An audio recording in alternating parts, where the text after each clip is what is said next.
Hey, you see that guy over there? Do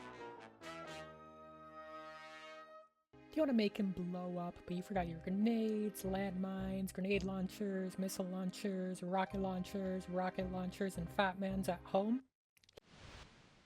Here, I've got the solution for you.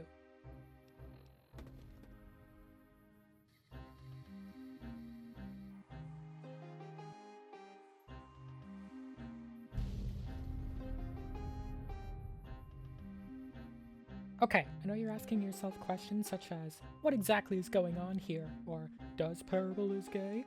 Well, what's going on here is that I'll be using AmaccurzerO's?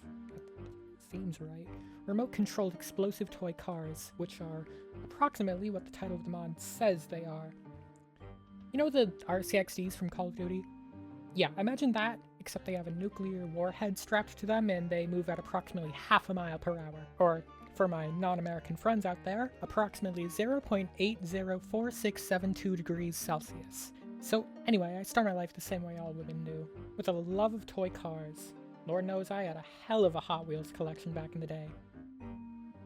As usual, my first order of business is to steal my outfit from Chet and send the lightweight leather armor to hell.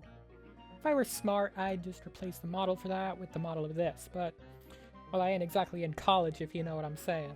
Anyway, my main goal is, well, obviously it's to blow up, but the goal I need to complete first is to actually acquire my cars. The only way to get them is from a special merchant way over near the Crimson Caravan building.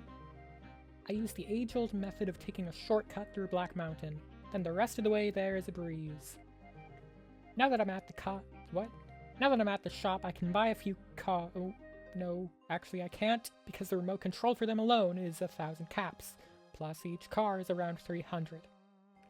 I forgot to mention that part because I forgot that period. Okay, well, there's two good ways to get caps in this game, and the only one I can do requires me to have more luck than I currently have. So it's back to the drawing board, also known as the character creator. Alright, let's do this one last time. Dock, Chat, Black Mountain, Freeside. Clean house at the Wrangler, Gamora, and Ultralux. I skip over the tops, instead returning to Mr. IRA to buy myself some car bomb. I buy 20 in total for now because each one of these cars weighs like 10 pounds. So 10 times 20, it's what, like 18? So a lot of carry weight. Now I head back to the tops, where I see a unique dialogue option with Swank for not actually carrying any weapons. Which, good time to mention, the cars are actually sorted as 8 items, which means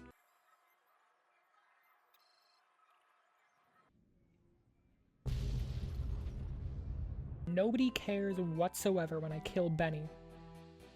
With my choice of weaponry being so expensive and heavy, I of course want to save them for the targets that really matter.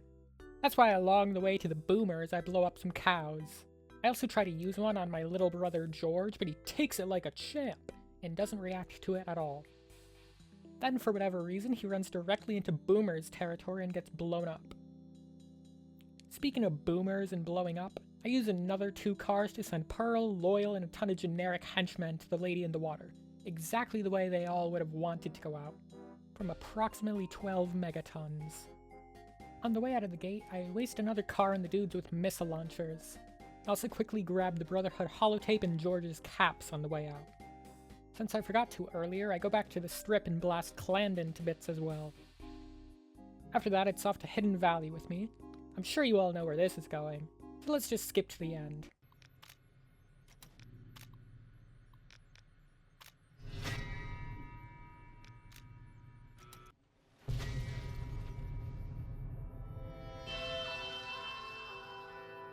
Now to Cottonwood Cove.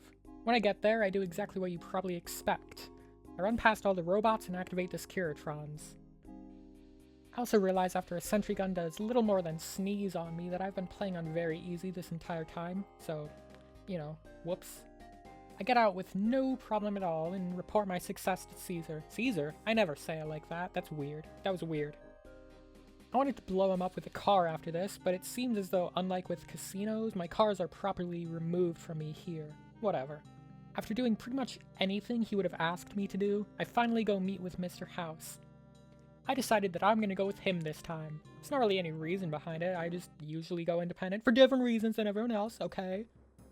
I also don't really feel like going NCR, and the last video I recorded I went with the Legion. Although I'm pretty sure I'm gonna upload this one before that one, so, you know, spoilers. I also never go with House, because I hate him and every single last thing he stands for. Remember how 2 seconds ago I said I was gonna side with House? I lied. Yeah, that was the plan originally. However, after sitting through his presentation twice, I got softlocked both times since he refused to talk to me after. So, back to it then. After killing House, I take a detour to Red Rock Canyon. Technically, I don't really have to do anything here, but...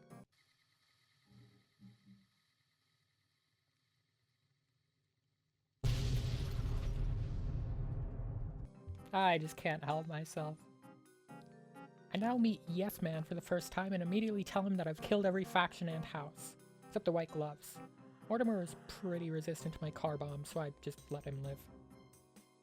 After sitting through the Securitron presentation for the 3rd time today, Yes Man hands me the override chip and I plug it into the substation. No NCR soldiers were harmed in the plugging in of this chip. For the first time, I go restock on cars from the car bomb guy. Even though I've been wasting them left, right, and center, I've only used 19 of the 20 I bought originally. So that means that through pure coincidence, I talked to Yes Man and storm Hoover Dam carrying 21 car bombs, which is actually pretty funny if you think about it. The sheer amount of bombs I packed allows me to be pretty... I was gonna say liberal. Kick me off the air. The sheer amount of bombs I packed allows me to use a ton of them along the way and still have more than enough to fight the Legate and his hench squad with.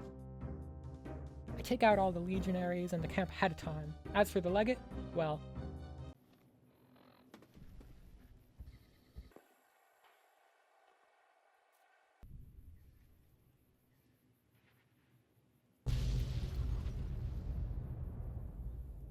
yeah, you probably saw that one coming up. Last time I fought the Legate, back in that weird jumping video... Fuck, was that really the last time? Yeah, last time I wasn't actually able to kill the Legate. Thankfully, whatever that bug was, wasn't actually a problem this time. Although, when I go to loot his body, he tells me that I will fall like the West will fall. This was subtle foreshadowing to the fact that, when trying to exit, Oliver never showed up. The objective for killing the Legate never actually progressed, for whatever reason. If I had to guess, it might be because I technically didn't kill him? Kills made by my cars don't actually count as kills made by me. So, I don't know. Maybe it's just weird like that. Or maybe after 15 years, New Vegas is still just a game that keeps on giving. Thankfully, I've been leveling up speech as a backup plan in case something like this happened. I didn't want it to come to us, but I just tell him to scram. And this time Oliver blows up the wall for me. Since I have 15 cars to spare, I start combat with him, send one around the corner, blast him in his Rangers to hell, and beat Fallout New Vegas. I don't actually know what the title is yet, so just pretend I said it, okay?